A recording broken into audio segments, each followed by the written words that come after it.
Hey everyone, this is Angie with Ohana Investment Partners. Welcome to our bi-weekly webinar.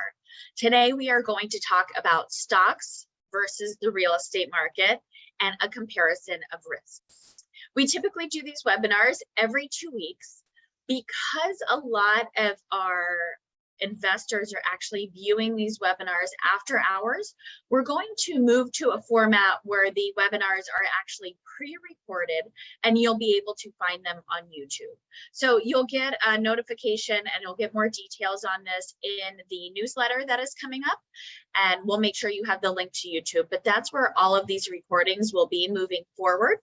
And that will allow us to host a webinar once a month, larger format webinar where we may have some guest speakers come in, and we can do it in the evening so that there's a little more accessibility for people that are still working or want to keep their full-time jobs. So that being said, we're going to go ahead and dive in. Today we're going to talk about stocks versus the real estate market, right? So the first thing we're going to talk about is investment risk. The probability or likelihood of occurrence of losses relative to the expected return on any particular investment is the risk. The risk is also a measure of the level of uncertainty, of achieving a specific return as per the expectations of the investor being you, right? And so one of the things that I spoke about recently in a Facebook group that I run is really understanding your risk tolerance and your partner's risk tolerance, or your significant other's risk tolerance, and coming to an agreement on what that looks like, because we all have different risk tolerance levels, and that's a really important part of our goals. So one of the things we talk about all the time is goals. Investing is so similar to so many other things in life. You're not going to achieve your goals if they are not specifically defined and you don't revisit them often. So I encourage you, be really clear on your investing goals. Whether that's general investing goals or real estate investing goals or both, make sure they are clear, they are precise, and you know where you're going. So we've all seen typical warnings and disclosures on if you've seen any real estate investment that's come across your desk, any financial advisor will go over this as well. Any typical investment will say past performance is no guarantee to future results, right? This is our projection, which means that they are speculations, nothing's guaranteed. You'll hear this over and over again, and that's because any investment, whether it's stock market, whether it's crypto, whether it's real estate or gold or anything else, we cannot predict what the returns will be. So today we're going to take a look at stock market versus real estate investments, the 4 basic risks of investing, how commercial multifamily real estate investments typically mitigate risk, and why I love them, and why the stock market can be much riskier than real estate. And I am a firm believer that that is in fact the case. So that being said, you're not going to look for investments that are risk-free, because quite frankly, there's no investment that is risk-free.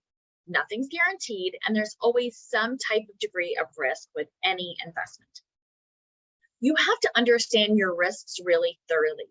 So you have to know what you're getting into, what your risks are. Depending on the risk level of the investment, you may need to go into it thinking, okay, this is what I'm going to invest, and if I lose it all, I lose it all, and that's okay, right? Or you may not.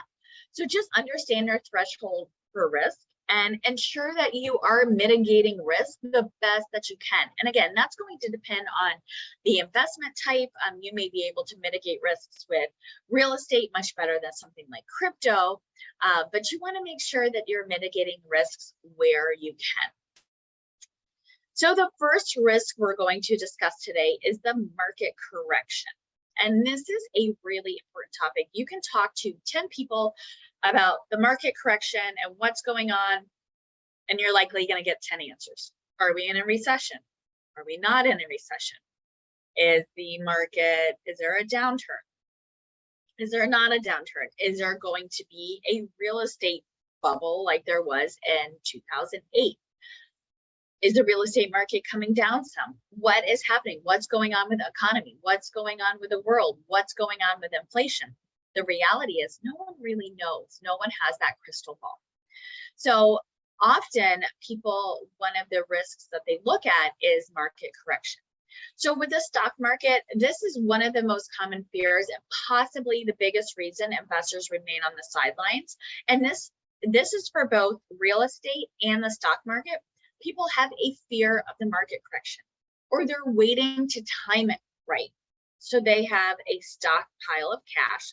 Oh, I'm just going to get in. I have to get in at the right time, right? Whether it's real estate or stock markets. And you can look at the stock market and you can look at the first half of 2022 and see that it has been quite a bit of a roller coaster, and there have been some corrections that have taken place. And you can also look, this recording is being done September 15th. So if you look earlier this week, and just a few days ago, there was a huge market correction in the stock market. So that can go up and down and can be a little bit of a roller coaster. Some investors exit the stock market due to a downturn. I know someone that has historically done this, but that is when you realize your losses, right? So you don't actually, quote unquote, realize a loss until you convert that loss to cash, right? So some people will exit and some people are in it for the long haul and they're kind of waiting for the market to go back up before they start pulling out some cash, right? Or before they start exiting the stock market. I know a lot of investors right now, I don't really know what to do because I've lost money, but I haven't really officially lost it until I pull money out of the market. I don't want to be in the stock market anymore, but now I'm kind of stuck, right? And so the stock market often bounces back long term, but clinging to that hope can be really challenging, especially right now. And then when we look at multifamily real estate investments, recessions are often, whether or not we're in one, right, you're going to get a varying opinion. They're sometimes good for multifamily investments, especially within workforce housing. So recessions can be good. Often people may move from Class A or more of a luxury type apartment to Class B or C. Both C is more of workforce housing. And when layoffs or pay cuts occur, often homeowners will sell, right? Or renters of Class A will move to Class B or C. Also with the recent interest rate hikes, some homeowners or potential homeowners have been priced out of the market, or they're taking that wait and see approach, right? So they're saying, okay, I'm going to wait. I don't know if now's the right time. The market may go down. Let's hold off on buying a house for another year. Let's rent for a year. So we're hearing a lot of that as well. And during a recession, demand for apartments actually tends to go up. And because the demand is going up, it's a simple supply and demand equation. Because the demand for apartments is going up, it decreases the risk. So we all know there's a housing shortage, there's an apartment shortage. So because the demand is there and the supply is not there, that is a great way to mitigate risks. The second risk that we're going to talk about is competition. When you look at the stock market, and this is a really great analogy, is Netflix versus Blockbuster. And if you're not old enough to remember Blockbuster, it was awesome. We used to go on Friday nights, we used to go and get our, VHS, I think it was. It was like a disc, and you put it in and you'd have to rewind or you would get fined and then you drop it off. Anyway, long story short, so you'd physically go get a video, watch your movie, make sure you rewind it, and make sure you get it back on time. But if you're looking at Netflix versus Blockbuster, so Blockbuster held the market for a really long time, but then Netflix came out and they ended up on top because it was the same or very similar audience, and they got ahead of technology and got ahead of consumer trends. Consumers don't have a lot of insight into technology development or company operations. So you don't really know a lot of what's going on behind the scenes if you're invested in a publicly traded company. Also, new competitors like Netflix can have a significant impact on investor returns because, in essence, it put Blockbuster out of business. And so when you take that and you compare that to multifamily real estate investments, your competitors in multifamily or apartments don't just spring up out of nowhere. So you have space issues, you have zoning issues, there's city approvals, there's entitlements before development. There are all these things coming. So you know if competitors are coming and you know what's on the horizon. Permits are limited. So cities and ordinances are not just handing out permits left and right for people to build apartments.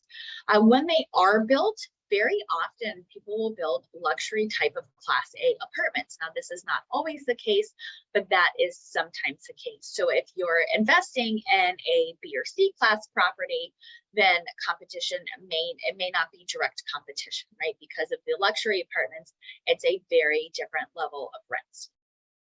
Demand for workforce housing and affordable housing is on the rise. That's not going away anytime soon. So there's a huge need for workforce and affordable housing. We actually have an offering right now that specifically answers the need for workforce housing in an area in South Carolina. So the risk of high vacancy for well-maintained B class and C class apartments is really low. So you're going to have high occupancy. So the risk of high vacancy is really low. People are, when I mentioned the South Carolina deal as well, and a little plug, right? It's for accredited investors only. It's a 506C offering, but this workforce housing, it's a portfolio in South Carolina, and it's 100% occupied and there's a wait list. So this is what we're often seeing with affordable and workforce housing, and we're going to keep it in workforce housing and affordable housing. The third risk we're going to discuss is consumer behavior. So when you look at the stock market, it's filled with companies that create products for people to use, right? So you have Facebook, you have Apple for iPhones, right? You have McDonald's and Happy Meals and soaps, and there's a ton of consumable goods in the stock market. It's really impossible to predict the longevity of these products, right? So if you have, I don't know what other phones there are, right? Samsung and some other phones, right? You don't know how long they're going to have their run before Apple came into play, right? And so there may be something else coming back. Maybe iPhones aren't going to be the big thing, right? Or maybe it's, people are going, oh, I don't want, Happy Meals anymore. I'm going to go to, Steak and Shake. I'm not a fast food person. So if there's a better burger out there, let me know. Again, not a fast food person. But you can't really predict the longevity of these products. Blockbuster was around again for a really long time, but when Netflix came in with technology and consumer behavior changed, the company didn't change with it. And in essence, Blockbuster went down, but it also drug the investors down with it as well. And then there's been some issues, obviously, with Facebook lately. And then when you look at multifamily real estate investment and how that relates to consumer behavior, with multifamily or apartments, you are investing in a basic human need. It's never going to go away, right? So for centuries, for years, as long as humans have existed, we need a roof over our heads. And that's only strengthened over time, especially with the rising population trends, with a shortage of supply and increased demand. So the need for shelter is never going to go away. And there's a housing shortage, right? So we talked about that as well. The fourth risk is lack of control and transparency. So when you look at the stock market, I like to equate it to a roller coaster ride, the crazy train. And one of my mentors recently referred to it as the stock market casino. And I think that's a really great analogy. So there are a lot of ups and downs. So you may be in it for the long haul and you may be riding it out for the long haul. And that's pretty much what it's like, right? So you are on the train, right? Or the roller coaster, and you're in it to win it and you're not getting off, right? You're riding it for the long haul. And when things are going up, things are going great. But when things aren't going well, or there's a correction, there's a little bit of panic that sets in. So you think about a roller coaster, you're going along, right? Maybe up. When we start going like this, I start panicking a little bit. But if you're going up steady, it feels great, right? And you're like, oh, this is great. But then all of a sudden when things go down, you're like, ah, and you're screaming, or at least that's what I do. And my son makes fun of me.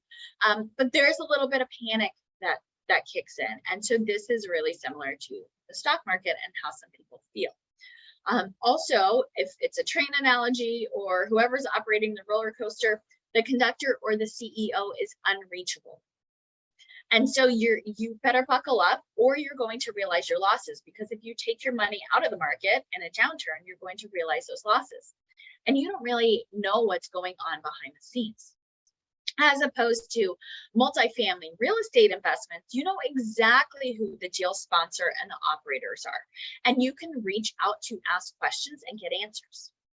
We had an investor just this week reach out, and she had some questions on an offering that we had. And so we made sure we were able to answer every single one of her questions so that she felt comfortable.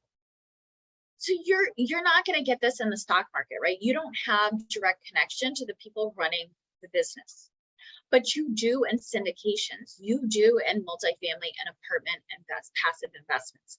If you have questions, we will get answers for you. There's also multiple buffers in place to protect investor capital. There are buffers like reserves. Insurance is a big thing. Remember, this is a hard asset, so we have insurance and we make sure that's in place. And we're working with experienced professionals, whether that's the sponsor or operator team, whether that's the property managers, the asset managers. We're working with an experienced team that have a resume. And then there's monthly and or quarterly updates for ongoing transparency.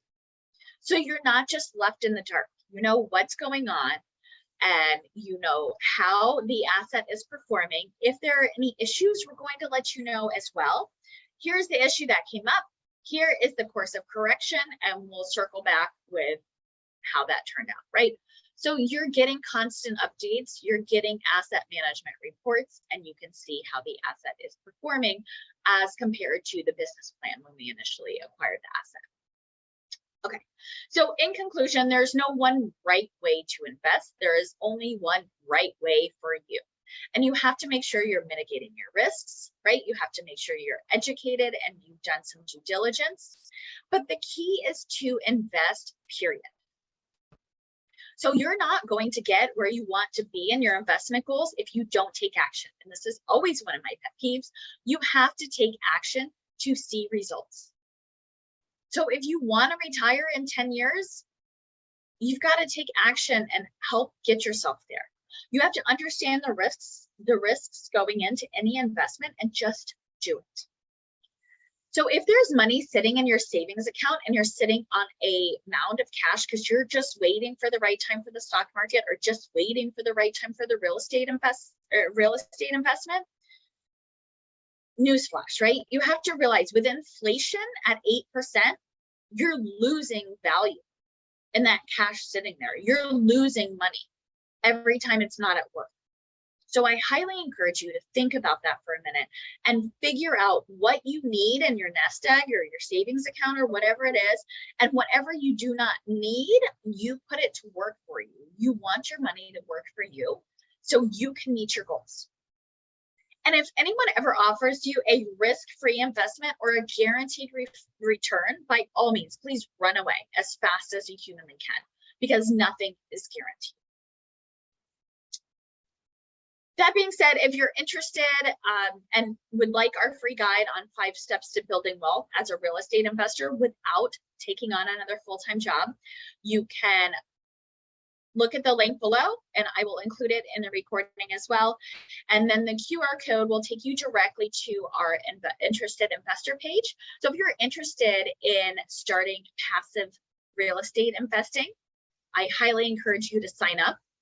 Even if you're not ready today, go ahead and sign up and you'll start getting offerings and you can start asking questions and get comfortable with the terminology and what returns you may get. And then you will be ready when the time is right. Thank you so much. I appreciate your time and thank you for watching this. See you soon.